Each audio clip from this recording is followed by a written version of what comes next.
Welcome to the pod, and shout out to Quinn Ewers for taking the backup quarterback bit straight on. Who needs a backup?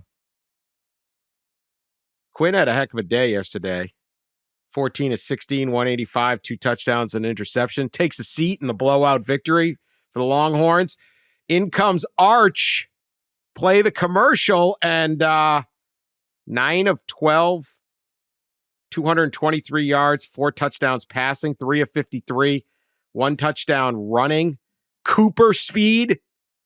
Did we know Mannings could run? Yeah. Yeah. Look, hey, Archie could always run. Archie could run, and Cooper was a wide receiver. Yeah. Archie could run. Archie could run. Yeah. Just because Peyton Manning was a statue and Eli was pretty much a statue doesn't mean the whole family's a statue. He said I think it was a quote after the game. He said he got his speed from his mom. Well, I'm sure Cooper is thrilled about that. Well, tough break. Yeah. She's a hell of an athlete. At Mrs. Manning. She's a hell of an athlete, I can tell you that, because I haven't seen that. I guess Archie could run. Anyway, but that on point, Dr. Pepper. You know, we have this we'll criticize them when they're off, but they were on that one. Getting Quinn Ewers to talk about that, and good for Quinn Ewers to have the confidence to take that on, because you never know how it's going to go. It's going well for the Texas Longhorns. Could be number one. We're going to get to Georgia's little incident. But here's a question for you, Pat. Let's play a game. Whose life sucks more? It's always a good one for us. A nice Sunday discussion. Oh, yeah.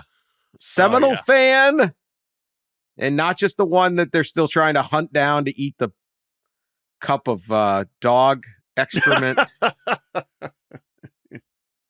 Or Gator fan. Yeah. Florida State loses 20-10 to Memphis. I actually watched a bunch of that game. Shout out to Memphis. They played a really good football game, and I don't want that to be overshadowed. That's a nice team, and they played really well. But FSU is 0-3. And then Florida plays Wake. They play A&M and lose 33-20. Some of the side notes here, we still don't know about the guy who dared to eat the cup. During the Gator game, they showed a male fan in the Gator student section wearing blue and orange overalls with a pack of women, no less than analyst Jesse Palmer, who brings his expertise as also the host of The Bachelor, declares, I'm going to make a bold prediction. I'm going to say he's in the friend zone. Ouch.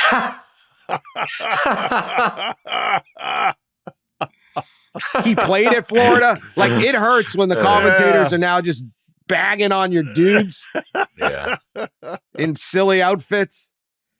Florida Governor Ron DeSantis, perhaps, jokingly said he may convene a special session of Congress. We're down to the grandstanding politicians with gallows humor. And nobody being like, but that's a bipartisan misery. Whose life sucks more, Pat? Whose life sucks more? Yeah, in the subdivisions of the Florida man hierarchy, of dysfunction and weirdness. You have Panhandle Man and you have Central Florida Man. And right now, I will say Panhandle Man's life sucks more. It's close. They both suck. There's without a doubt, they both suck. But think of it this way, if you are Panhandle Man. You haven't won, yet nothing has gone right since Selection Sunday 2023. Not a single thing. Unless you count suing the ACC and getting the entire country mad at you as a good thing. I do not. So far, the lawsuits haven't generated anything. They're 0-4. Each loss has gotten progressively worse. You were blown out in the bowl game. Yeah, blown out in the bowl game. but you only had a half a team, whatever. You can blow that off. You can slide that aside. Then you start this season in Ireland, and you are upset in a conference game by Georgia Tech. Then you come home and you get pounded by Boston College. And then you lose to a non-power conference Memphis team. And in 120 minutes played in Doak Campbell Stadium this year, Florida State has led for 0 of them. They have been behind all game, every game to both BC and Memphis. Not to Clemson and, some other power team, but to BC and to Memphis. So I would say that, combined with the fact that the building alarm went off in the middle of Mike Norvell's press conference. I forgot that one. Yeah. Brutal. Things are going worse there. Because the other thing is, and I don't think you should get rid of Mike Norvell by any stretch, but you're definitely not getting rid of Mike Norvell, whereas Central Florida Man is going to be getting rid of their coach almost assuredly sometime in the relatively near future. So everybody feels a little better when you're about to get a new coach, but that ain't happening at Florida State. Well, at least the Panhandle Man has recent success to lean on. Unfortunately, the Central Florida Man does not as much. I was looking this up as Pat was talking, so I could take the Central Florida angle. The last time that Florida won a conference championship was, anybody want to take a guess? Last time Florida won a Urban? conference championship? Mm-hmm. Yeah. Urban, 2008. Yeah, 2008. And then the last time they won at least 12 games, which Panhandle Man experienced just last year, 2009. So it's been a while, and I'm definitely gonna go with Central Florida Man, who's just been down longer and doesn't have that recent success. But I do understand Pat's point, especially with regards to the fact that, you could relieve some of this anger and frustration on firing your coach, which doesn't appear to be something happening in the next day or days, but we all know probably something that will be happening in the coming weeks. All right, I'm going to rule on Seminole Man as having it worse, and here's why. Gators they're confronting rock bottom, right?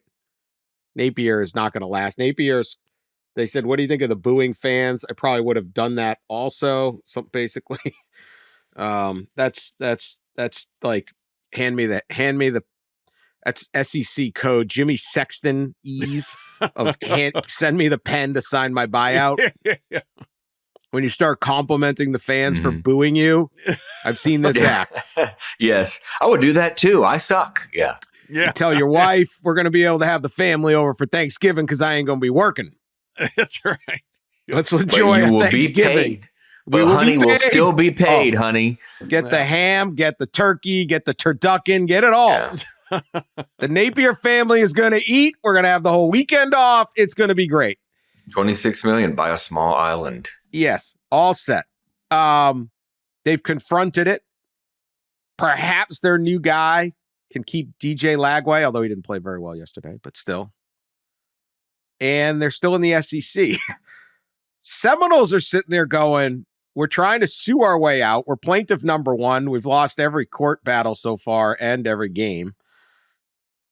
Mike Norvell's not a bad coach. We're 0-3 and our coach is actually good. This is the same guy that got us to 12-0. So it's more like, is there something systemically problematic here? Is this just our existence? I think it is. I think this is the existence of the future of college football. Maybe this is the extreme measure. 12-0, 0-3. I think they're the first team to ever do that. But it's hard to be the first in any. I mean, this sport has been around. It's got some history to it. And, I get you back in the day, you got to schedule like Tallahassee YMCA or something. But you're like, what is going on? We actually have a good coach, and we're like, firing Mike Norvell would be stupid. Yeah. Yeah, that's not happening. But here we are. The team is dreadful. I'll tell you what, I'm guessing, boy, I mean, I feel the excitement for next week's Florida at Mississippi State game. Boy, that's SEC. That is the fellowship of the miserable right there. Yeah, that's a rough one, man. How about Florida State? They host 3-0 Cal to open the ACC slate. Somebody they're already 0-2 in the ACC. Oh, no, they're true. last What place. am I thinking? Yeah. That's true. But Cal is favored. Cal's Yeah. favored in Tallahassee. Yeah, somebody made the joke to me, or I saw it on Twitter that because Cal obviously beat Auburn already. Won at Auburn, and there was a lot of political jokes made. And then Cal's coming back over and to a similar region of the country. And somebody mentioned if Cal wins, they should rename the stadium Woke Campbell. That's pretty good. Election year, Dan. Oh, my Election God. humor. That is funny. Great game last Saturday night. It was Pac-12 after dark, except it was a former Pac-12 team, Cal, playing a future Pac-12 team, San Diego State. This sport's in a weird place. It's in a weird place. Yeah. Speaking of your alma mater, Ross, Mississippi State absolutely trucked lock of the year. Yeah. I had lock of the week on great. this one.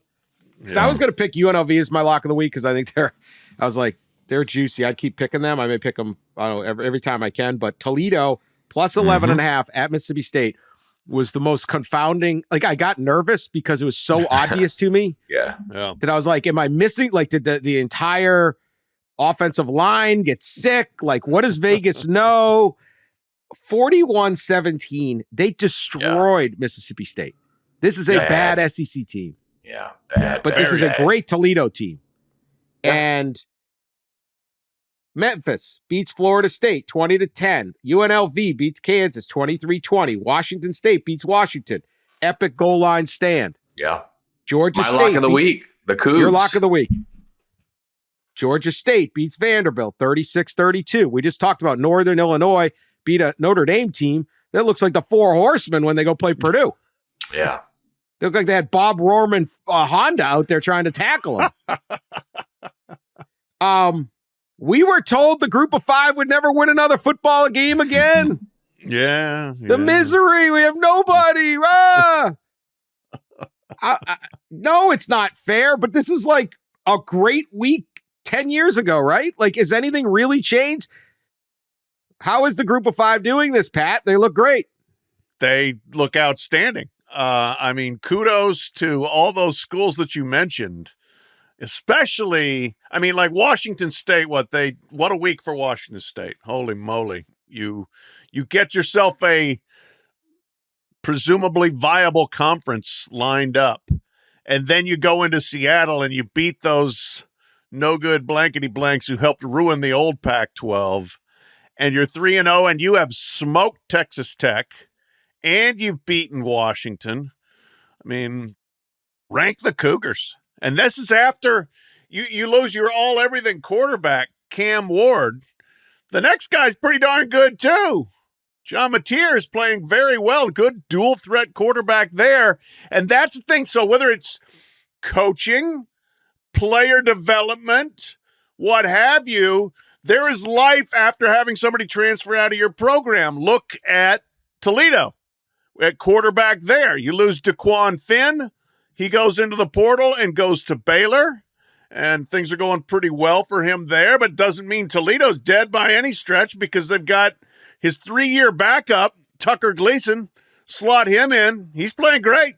9 touchdowns, 0 interceptions so far at quarterback for the Rockets. Jason Candle, great coach. He's stayed at Toledo, and he's built something really solid. I mean, I love seeing it. I obviously feel some predisposition to the non-Power 5 schools that don't have the advantages the other ones do and can still beat them. And so I've greatly enjoyed some of the developments so far the last couple of weeks. Yeah, I was most impressed, I think, by UNLV. I think they probably beat the best, of all the Power Conference teams.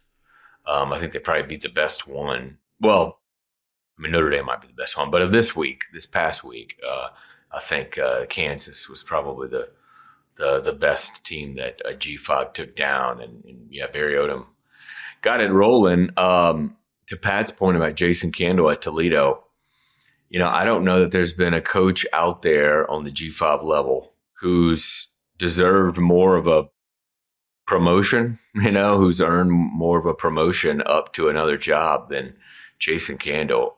It's incredible what he's done in Toledo. And there are probably a few schools, maybe even the one he played against Saturday, who are kicking themselves for not hiring him over the last few years. He's been in the mix for quite a few jobs. So maybe they don't play SEC teams a lot, and winning like that the way he did at an SEC team, I'm sure that'll get some attention for him in his future. He's never had he had a 1-11 win season in 17. I'm just looking at this. He had 11 last year. The MAC is so hard to put up those like eye-popping numbers, but this guy's a great football coach. Remember there was rumors last year he was going to leave Toledo to become the coordinator at Ohio State. And there was this belief that the way to get a Power 5 job was either traditionally you got to the MAC, you start winning. I mean, he's 44 years old and he's excellent. He's had 2 11-win seasons, like all the experience. This is completely anecdotal, but I know a lot of high school football coaches in the state of Michigan. Toledo's right on the edge of it. They all say that they don't. I've asked them, like, what program does the best at trying to unearth some guys? Like, I sometimes just ask different questions. Who's a really good recruiter in your, that comes into your programs? And Candle gets brought up all the time. Like, they find these guys, and then 3 years later, there they are. Yeah, he's ready. Yeah, we'll just go into the SEC and win. And it's like the hiring lately has either been coordinators or these FCS, like crazy, like, I won a 44-2 or something like that. And not that MAC level, Sunbelt level guy getting just that move up, right? That would sort of just be that progression. Now, eventually it's going to happen, but man, great win for Toledo. October 19th, Toledo at Northern Illinois. Telling you, which is the big, I put the poll question on Twitter, which is the bigger game October 19th? Texas, Georgia, or Northern Illinois? Toledo, baby. Come on. Maction.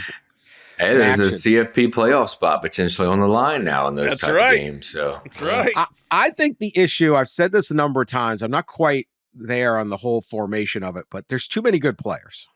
There's too many good football players in this country. And we're used to the concept of like, you're either in or you're out because the NFL can define you, whether you're an NFL player or not an NFL player. But what we know from the NFL is they are always picking up some guy off the street at the end, and he makes some big play in the playoffs or something. Like the mash after you get over those top guys. Like, no, there's no Quinn Ewers backed up by Arch Manning in the Sun Belt to the MAC, but there's a bunch of good guys. And you can't just sit there and say you're not good because we have a transfer portal. And if you watch Toledo, yes, I mean, they manhandled. And I know it's a bad team, but this is supposed to be, well, I got all this money. The SEC. Not one kid at Toledo would have chosen to go to Toledo over Mississippi State. And not one time would Mississippi State have chosen any of the Toledo guys over their guys. And yet it wasn't even close. Memphis stood straight up with FSU. Like that was not some fluky deal. UNLV is playing really well. It's just a lot of good teams. So I just think the group of 5 death has been greatly exaggerated. Like every other doomsday, the world is ending bit in college athletics history. Well, the thing is, some of it is coming from the group of 5. But it always comes from those people. Yeah, I mean, they're the one, there's... Yeah. I mean, I wrote about it last week. Absolutely. Sean Fraser, the Northern Illinois athletic director, I mean, he's been one of the most vocal proponents, for more of a divide in the G5 doing their own thing. Because, look, this has been a good week and a good couple weeks for the G5, but in the long run, he'll say, we need to do our own thing, and there's a lot of them that feel that way. And I think I quoted in the spring, Jamie Chadwell, Liberty coach, saying the same thing, basically. I think he said, and we could actually see this happening. He said, Ross, if we get in the playoff as the 12 seed and have to go to Athens, Georgia and play Georgia as a 5 seed, what are we doing? Like, that's what we're working for? And that's what they say. But I'm glad we're having these wins. And you wonder, Dan, the next stage of this, if the settlement does go through, and I'm sure we'll talk about that later in the week. But a lot of these G5 programs aren't going to be offering little to no rev share, and all these programs that these G5 schools beat this week are going to offer the rev share, right? And some of them the max. So that could be more of a separation, I guess, is what they might tell you. Georgia, number 1 team in the country, goes to Kentucky, ekes out a victory. Don't punt the ball, Coach Stoops. So depressing. He leaned on his defense. It's what kept them in the game. Yeah. It wasn't the worst strategy. I'm not going to overhype it because they probably weren't going to win the game anyway. It's 4th and 6, but it's like, you're 1-1. You're Kentucky. You got Georgia at home. You got to the aggression to me is make the play and then you lean on your defense. Right. That's the thing. It's not like the game is not over if you don't convert the 4th down, but you may win the game if you convert the 4th down, as opposed to we're going to punt it to Carson Beck, who's, maybe the best quarterback in the country, certainly in the top 2 or 3, and say, yeah, we're going to stop it. I know they've stopped him most of the game, but game on the line. I will say Mike Bobo finally called some aggressive plays in that last drive after, I thought, coddling Carson Beck for much of the game. But take your chances, man.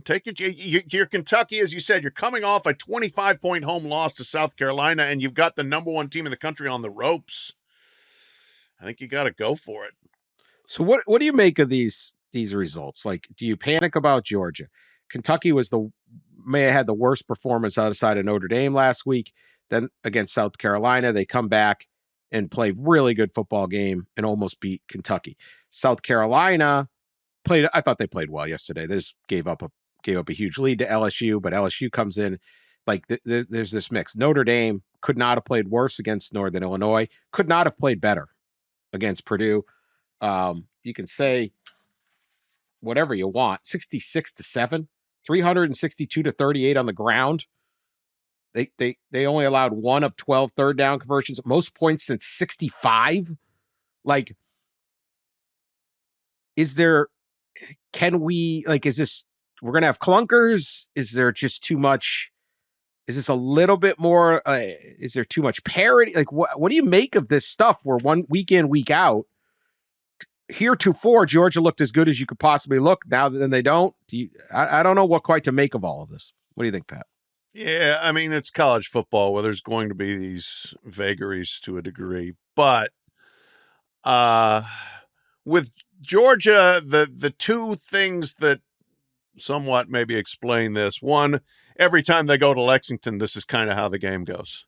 They've scored, I think it's 14, 16, and 13 in their last 3 games there. They've won them all, but they are all just like wisdom tooth extractions. They're painful, slogging defense. But the other thing is, I've said this since 2017, Kirby Smart's teams always find one game where they just suck. Maybe this is it. And I didn't think they completely sucked, but they really didn't play like Georgia plays. They did not tackle worth a darn, and that rarely happens with Georgia. Kentucky guys just running through them. So there's one game a year when they do not show up and perform like Georgia does the other 12, 13, 14, and maybe that was it for them. As for the other ones, if I'm a Notre Dame fan, I'm madder today maybe than I was last Sunday, because that's how dominant the team can be.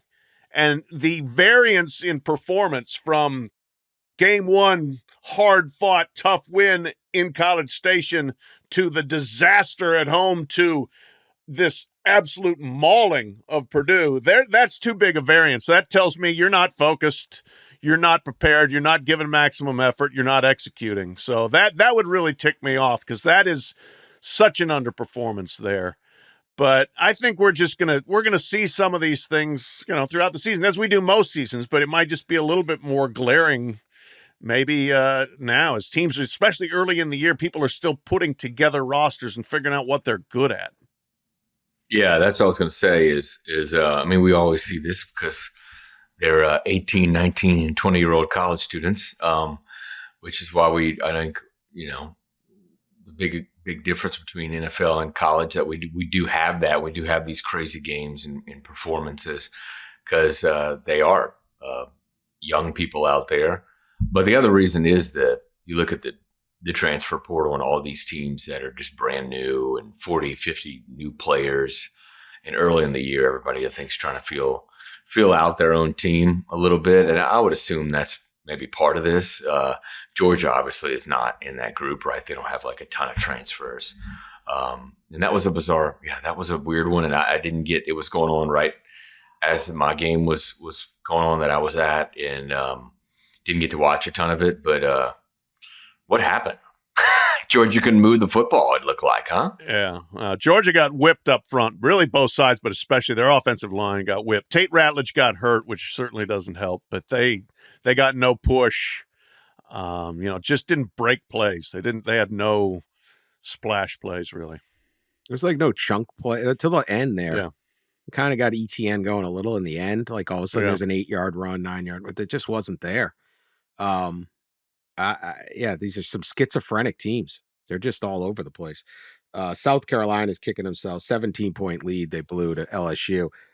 13 penalties, 123 yards. I thought that was the game.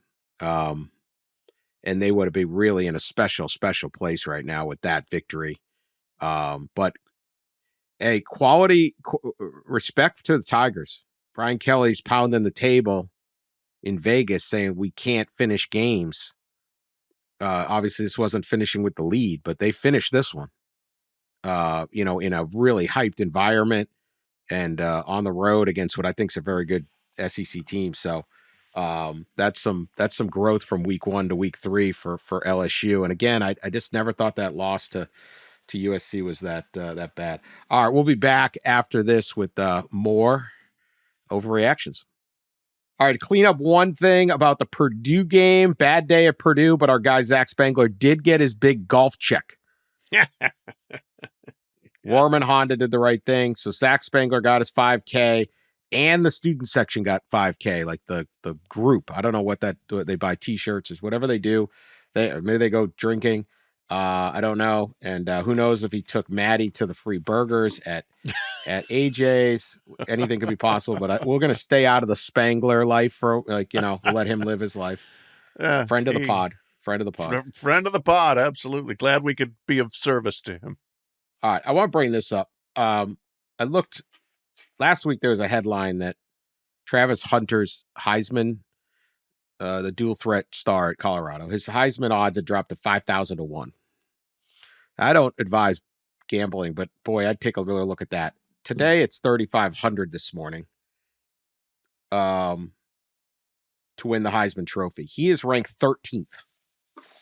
He's behind a slew of quarterbacks, including like Nussmeier and just guys. Yeah, come on. Travis Hunter yesterday, 13 receptions, 100 yards, 2 touchdowns against Colorado State, an interception, 1 pass breakup. I don't know. He played 129 plays against North Dakota State, 126 against Nebraska. Expected, I think we wait for Pro Football Folk. I don't know why we don't have. This is how incredible Travis Hunter is. The actual official box score that comes out does not include total plays of an individual. It's like the sport doesn't even consider a stat that is unbelievable. Yeah.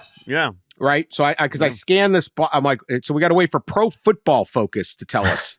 To count snaps for people. But expected 120. So listen, if this guy stays, I don't even like bringing it up. Let's say he just plays all the games, right? I don't even want to put it out there in the atmosphere, but that's a lot of plays.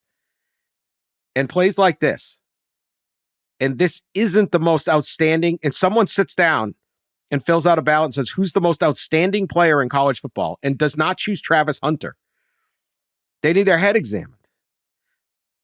So is this odds? Is this Vegas saying he's not going to make it through the whole season? Is this saying Heisman voters are idiots and they're just going to go with whatever QBs ranked number one with like this many yards when they're all interchangeable, as we've literally seeing? I'm nothing against Cam Ward or Carson Beck or Will Howard, or you guys are great, or Quinn Ewers, but we have four of you every year. This guy is doing something we've never seen. This is Shohei Ohtani, right? He's playing full-time, both positions at a first-round NFL level. I don't care if you don't like Coach Prime. I don't care if you don't like Shador. I don't care if they only win 4 or 5 games. He's doing this against, if somebody plays full-time both ways and puts up these kind of stats against Power 4 competition, how in the hell is he not win the Heisman Trophy? Ross? The Heisman has evolved into the best player on the best team or one of the best teams. And I think the odds are the way they are because the projections are that Colorado will not be one of the best teams at the end of the year. Even if he is the best player in football, the way we've seen the Heisman go is to a team that is good, and at the end of the year is one of the best ones. And I just think that's probably why we're seeing that the way it is. But you're right. I mean, he's probably far and away the most impressive player in college football this year. He is without peer right now. And if you want to give a Heisman to somebody who's without peer, this would seem like the time to do it and the person to do it to. Colorado put out something. They said 123 snaps for him. And they said it's believed to be the first time in the modern era of college football history a stat line like that has happened. They don't quantify it like that, but I am guessing 100 receiving yards and an interception. Throw in 2 touchdowns, 5 tackles, pass breakup. I mean, nobody is doing this, and nobody has done it for who knows how long. You can go back and talk Gordy Lockbaum. We did on the podcast last year. You know, from the 1980s at Holy Cross playing 1AA ball then. Before that, you got to go back to like Paul Hornung in the 1950s at Notre Dame. That's what I was thinking, the Hornung. I mean, that's how incredible this is. He is second in the nation right now in receptions per game at 10 per game. And he's, I think, let me see, where is it? They don't even throw it to him. No, he's ninth. He's ninth in receiving yards, and he's probably a better defensive back than he is a receiver. That's what's just incredible about this. I mean, and I really hope, I don't want to get carried away talking about the NFL because people spend too much time doing that, but I hope he gets a chance to play both in the NFL. But first, I hope he gets the recognition and consideration for the Heisman now for what he's doing. Paul Hornung won the Heisman on a 2-8 team. Now, that 2-8 team was Notre Dame, but this guy should be, if he keeps playing like this, he should absolutely be in the mix all year. Gordy Lockbaum finished 3rd or something. Yeah, you got a lot of votes. Hell, he was on the cover of Sports Illustrated. Yeah. I was watching some of the game last night. His second touchdown, he ran this little delay slant route. I mean, the guy is incredible. Yeah. Again, you can sit there and be like, Coach Prime this, Coach. Don't forget it. This guy, and he doesn't just play defense. Like, he's about the business. He will hit you. He will hit you. He is not he like will cover and he will hit. He is running up and lowering a shoulder. Like, I'm like, oh my God, Travis, because this was the game he got hurt last year. That Colorado State.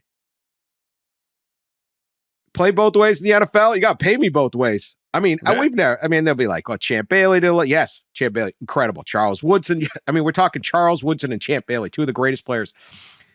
Cam Newton is probably the greatest college football player I ever saw. Like just dominant, took an Auburn team that he's playing quarterback, all of that. But this is easily one of the best football players I've ever seen play football. And he is 13th behind the LSU.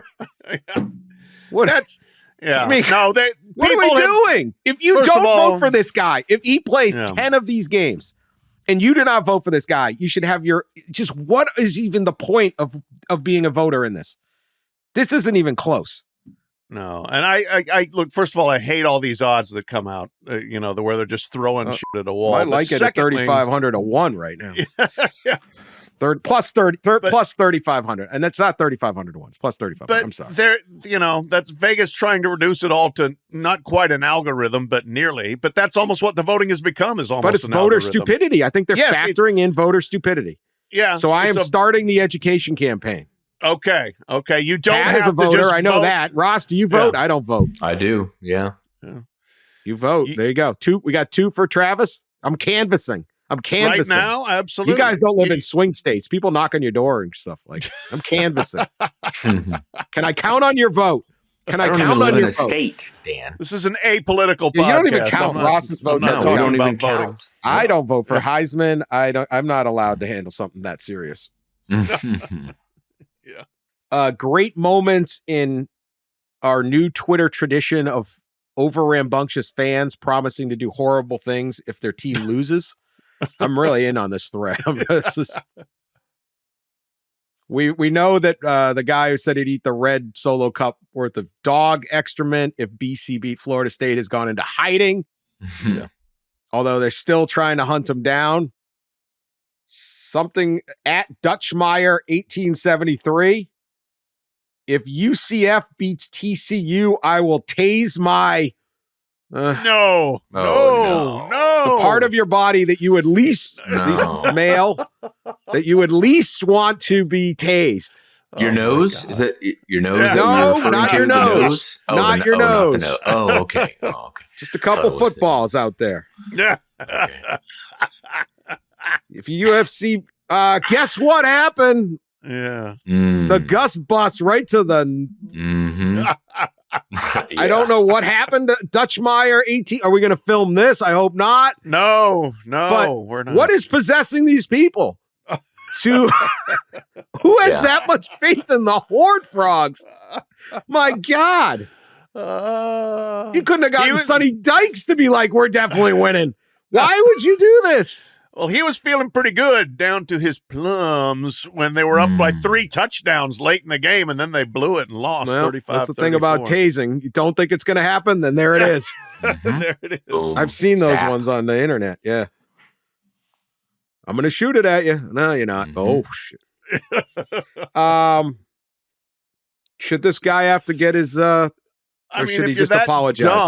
If you're that dumb, if you're going to be, shoot off your mouth like that, then yeah, take the tasing. Hook him up. Also, user, I kind of like this. It might be a new deal. User or listener stat of the week. Listener stat of the week. This comes from Jack Light of he's living in Qatar. Listens in from Qatar. All right. We got him everywhere, man. We do. Thank you, Jack. So we've mentioned Cam McCormick before. Miami Hurricane tight end Cam McCormick is in his 9th season in college football. He played in 2016 when Barack Obama was the president. If the Hurricanes make the national championship game, it will be played in the evening of January 20th, 2025, which is the day of the presidential inauguration, which means should the Canes make the national championship and McCormick plays, he will have played college football during 4 different administrations. Perfect. Oh, we have the best listeners. I mean, that's a stat. That's a stat. 4 different administrations. Oh, Lord.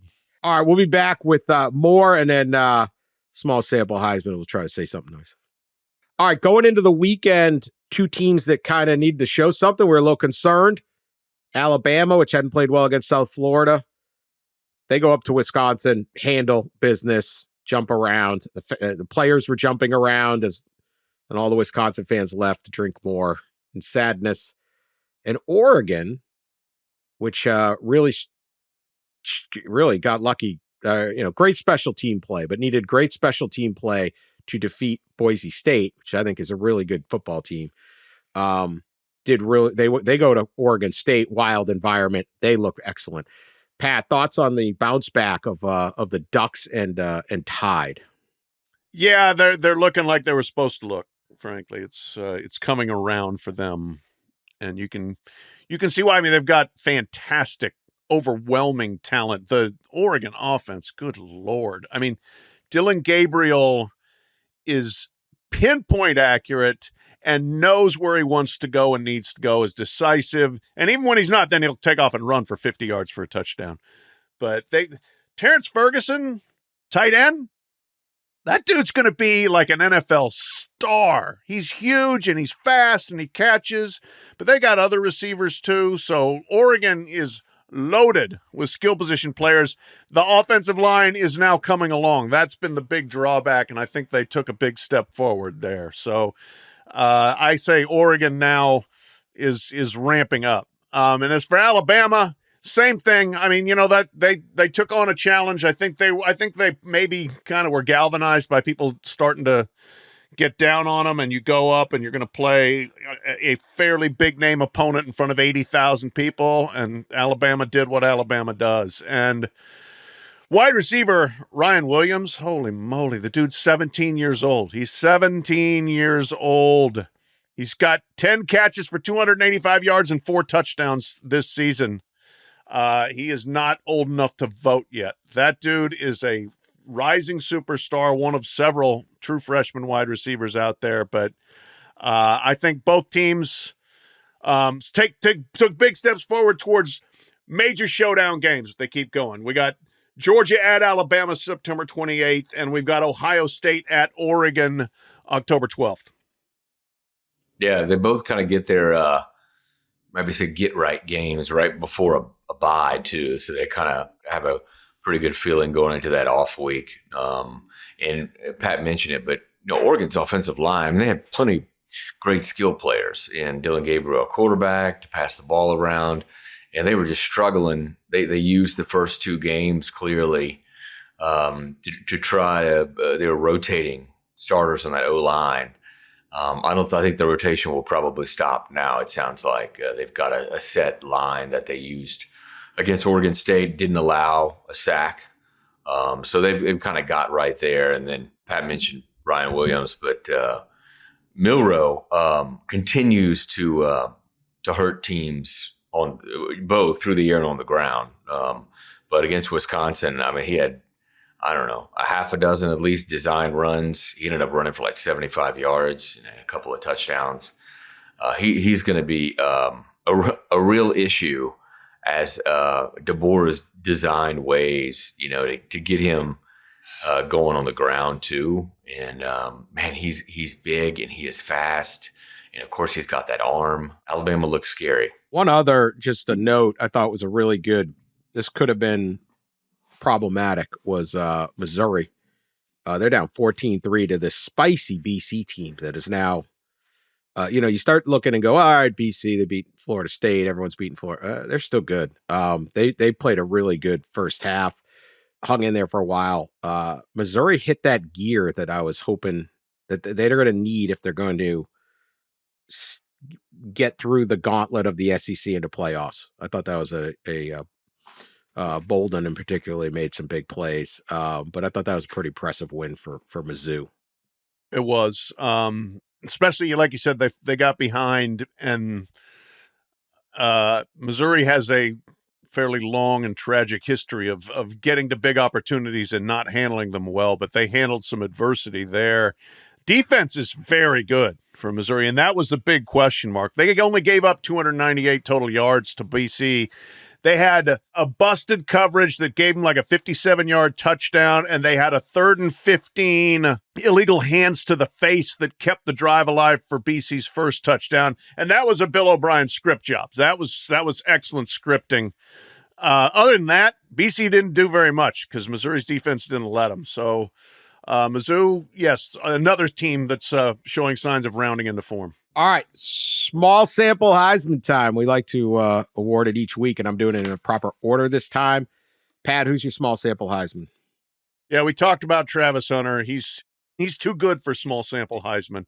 I am going simply to one specific play that was one of the great effort plays I've seen, and it looked for a while like it might be a deciding play in LSU, South Carolina. It wasn't, but that's part of the chicken curse for you at South Carolina. Maurice Brown blocked a punt that was returned for a touchdown, and the way he blocked it was an incredible personal effort. He went straight into the lead blockers in front of the punter, went up, got hit, reached over, and on his way down, extended his hand and blocked the thing, and then his teammate picked it up and ran it in. Beamer ball, special teams, hugely important, and that was a great special teams play. So I'm sorry to you, Maurice Brown, that the Gamecocks didn't finish that game, but that's a small sample Heisman play if I've ever seen one. Yeah, that was incredible. So my pick is actually on the other sideline. We saw the emergence of a LSU true freshman, Caden Durham, at running back. He was pretty incredible. Just South Carolina had trouble wrapping him up and tackling him. I mean, he must have. They do that stat. PFF does that stat of basically like missed tackles or yards after contact. I'd love to see his in that game against South Carolina. They don't win that game without him late. True freshman from Oklahoma ended up with almost 100 yards, like 98 yards, 11 carries. Again, several of them dragging tacklers or making people miss. So, LSU pumps them out down there, it seems, running back or receiver, and they appear to have another one. I'm giving my small sample Heisman to the Tennessee offensive line. Look, and this was not much of a game, 71-0 against Kent State. Total domination. And I know Kent State maybe is not that good, but I don't care. Running back, Sean Bishop, 7 for 120, 2 touchdowns. Dylan Sampson, 13 for 101, 4 touchdowns. Peyton Lewis, 10 for 91. It goes down. Everybody ran well. 55 rushes for 456 yards, an average of 8.3 yards per attempt. You're going to win a lot of football games doing that.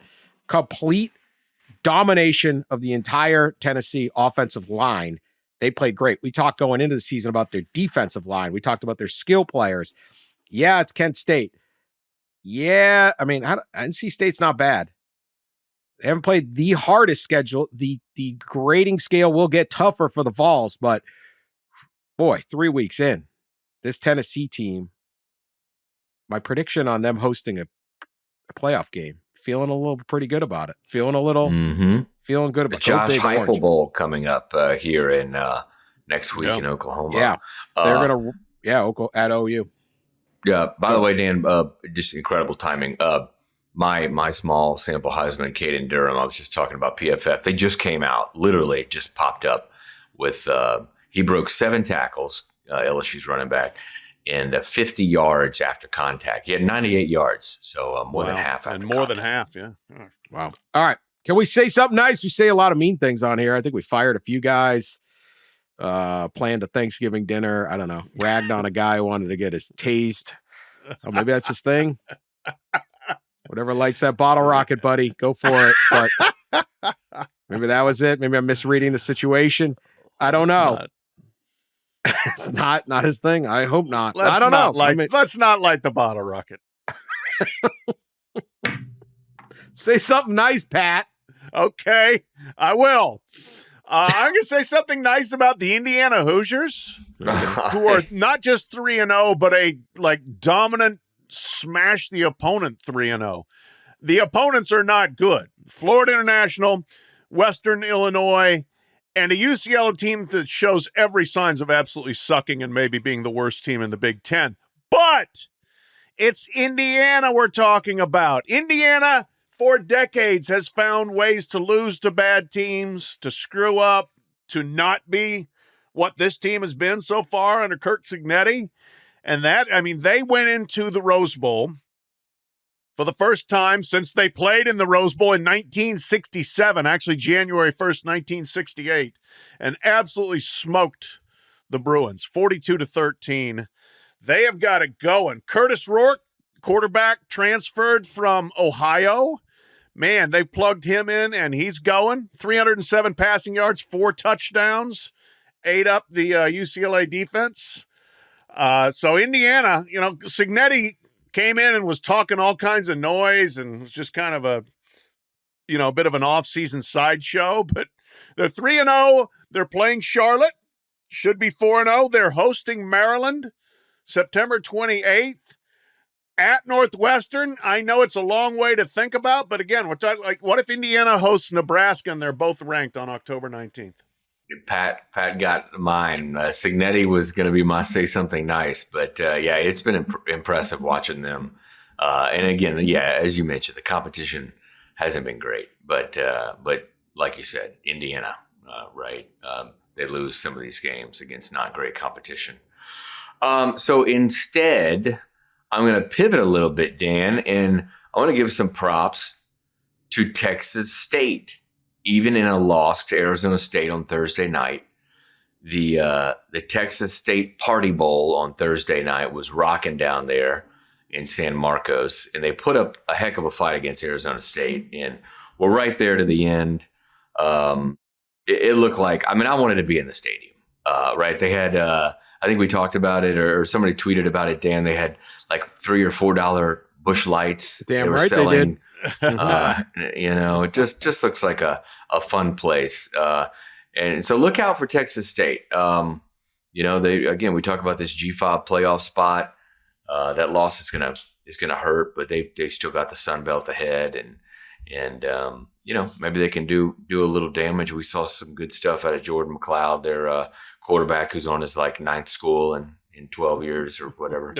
But the Party Bowl looked fun. I've done the river float quite a bit. They showed that during the game down there, the San Marcos river float. It's amazing. Gotta get there for a game. Looked like a good old time. It's a game you'd want to not be working at. I think you'd want to sit in the stands, have a few Busch Lights, Dan.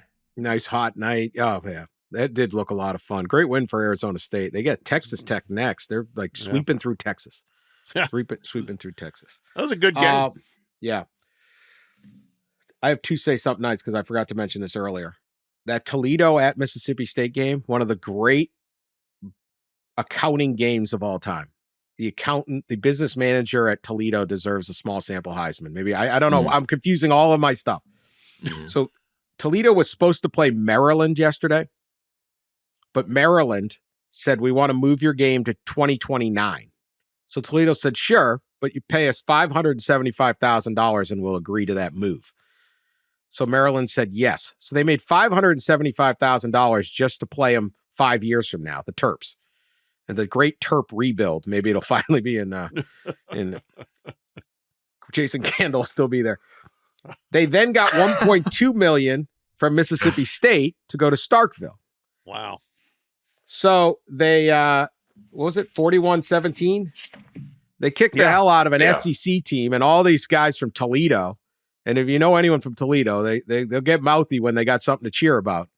They're yelling SEC down there, and they literally made 1.775 from 2 different Power 4 schools. Wow. It's a good weekend. Toledo business manager. Well Say done. Something nice. Someone take him out. So that's almost $2 He million gets some in their Frickers budget. chickens. What? I'm gonna Almost guess $2 their million. budget is, I don't know, 50 million, 40 million. I'm just guessing. So that's a nice chunk there. Heck This guy's wheeling and dealing. Like, dude, you got a stock tip? What do you think? What's your thoughts on the video? But I'm going to say something nice about my annual plea for the backyard brawl to open the college football season. The first Thursday that we play football collegiately in this country at 7:30, either in Morgantown, West Virginia or Pittsburgh, Pennsylvania, is where the season should start. 7 o'clock, whatever time we got to do.